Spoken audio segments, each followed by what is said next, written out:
funciona como uma simples máquina, mas muitas pessoas não entendem isso ou não concordam em como ela funciona. E isso levou a muito sofrimento econômico desnecessário. Sinto um profundo senso de responsabilidade de compartilhar meu simples, mas prático modelo econômico. Embora não convencional, me ajudou a antecipar e contornar a crise financeira global. E tem funcionado bem para mim há mais de 30 anos. Vamos começar. Embora a economia possa parecer complexa, funciona de uma forma mecânica simples. É composta de algumas partes simples e muitas transações simples, que são repetidas de novo, zilhões de vezes. Essas transações são, acima de tudo, impulsionadas pela natureza humana, e elas criam 3 forças principais que regulam a economia. Número 1. Crescimento da produtividade. Número 2. Ciclo da dívida de curto prazo. E número 3. Ciclo da dívida de longo prazo. Ao observarmos essas 3 forças e as analisarmos de forma conjunta, criamos um bom modelo para rastrear movimentos econômicos e descobrir o que está acontecendo agora. Vamos começar com a parte mais simples da economia: transações.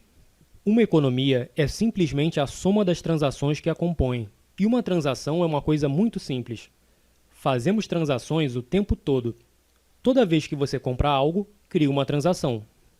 Cada transação consiste em um comprador trocando dinheiro ou crédito com um vendedor, por mercadorias, serviços ou ativos financeiros. O crédito funciona como dinheiro. Então, ao somar o dinheiro gasto e a quantidade de crédito gasto, você pode saber o total de gastos. A quantidade total de gastos regula a economia. Se você dividir o valor gasto pela quantidade vendida, você obtém o preço. E é isso. Isso é uma transação. É a pedra fundamental da máquina econômica. Todos os ciclos e todas as forças em uma economia são impulsionadas por transações. Então, uma vez que entendemos as transações, podemos entender a economia como um todo. Um mercado consiste em todos os compradores e todos os vendedores que fazem transações pela mesma coisa. Por exemplo, há um mercado de trigo, um mercado de carros, um mercado de ações e mercados para milhões de coisas. E uma economia consiste em todas as transações de todos os seus mercados. Se você somar o gasto total e a quantidade total vendida em todos os mercados, você tem tudo o que precisa saber para entender a economia. É simples assim.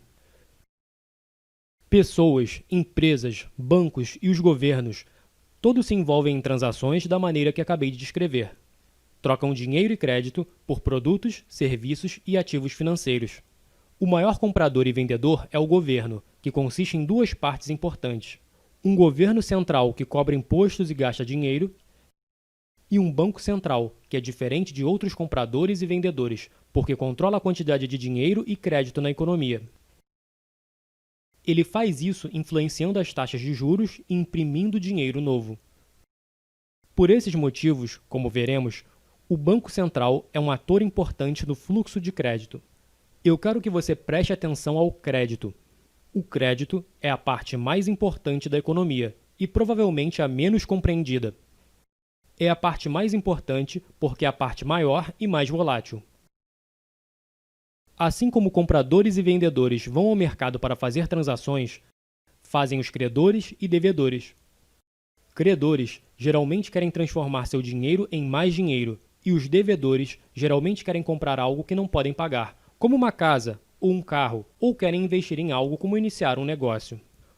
O crédito pode ajudar ambos, credores e devedores, a conseguirem o que querem. Os devedores prometem reembolsar o valor que eles pegaram emprestado, chamado principal, mais uma quantia adicional, chamada juros. Quando as taxas de juros estão altas, há menos empréstimos, porque é caro. Quando as taxas de juros estão baixas, os empréstimos aumentam porque é mais barato. Quando os devedores prometem pagar e os credores acreditam, o crédito é criado. Ambas as partes podem concordar em criar crédito do nada. Isso parece bastante simples, mas o crédito tem um truque, porque tem nomes diferentes. Assim que o crédito é criado, imediatamente se transforma em dívida. A dívida é um ativo para o credor e um passivo para o devedor. No futuro, quando este devedor pagar o empréstimo mais juros, esse ativo e passivo desaparecem e a transação é liquidada. Então, por que o crédito é tão importante? Porque quando alguém recebe crédito, é capaz de aumentar os gastos. E lembre-se, gastos regulam a economia. Isso porque o gasto de uma pessoa é a renda de outra pessoa. Pense nisso. A cada dólar que você gasta, alguém ganha. E a cada dólar que você ganha, alguém gasta. Então, quando você gasta mais, alguém ganha mais. Quando a renda de alguém aumenta, isso torna os credores mais dispostos a emprestar dinheiro a ela, porque agora essa pessoa é mais digna de crédito. Um tomador de crédito digno tem duas características: a capacidade de pagar o empréstimo ou alguma garantia. Com um montante de renda associado à sua dívida, isso lhe dá a capacidade de pagá-la. No caso em que ele não possa pagar, ele tem ativos valiosos para usar como garantia que podem ser vendidos. Isso faz com que os credores se sintam confortáveis em emprestar dinheiro. Dessa forma, o aumento da renda permite o aumento do empréstimo, o que permite aumento de gastos. E uma vez que os gastos de uma pessoa são a renda de outra pessoa, isso leva a um aumento dos empréstimos, e assim por diante. Esse padrão de auto-reforço leva ao crescimento econômico, e é por isso que temos ciclos. Em uma transação, você tem que dar algo para conseguir algo. E a quantidade que você ganha depende do quanto você produz.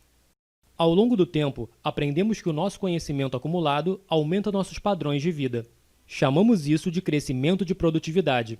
Aqueles que são inventivos e trabalham duro aumentam sua produtividade e seus padrões de vida mais rapidamente do que aqueles que são complacentes e preguiçosos. Mas isso não é necessariamente verdade no curto prazo. A produtividade é mais importante no longo prazo, mas o crédito é mais importante a curto prazo. Isso ocorre porque o crescimento da produtividade não flutua muito, então não é um grande regulador de oscilações econômicas. A dívida sim, porque nos permite consumir mais do que produzimos quando adquirimos, e nos força a consumir menos do que produzimos quando temos que pagá-la. Essas oscilações da dívida ocorrem em dois grandes ciclos. Um leva cerca de 5 a 8 anos, e outro leva cerca de 75 a 100 anos.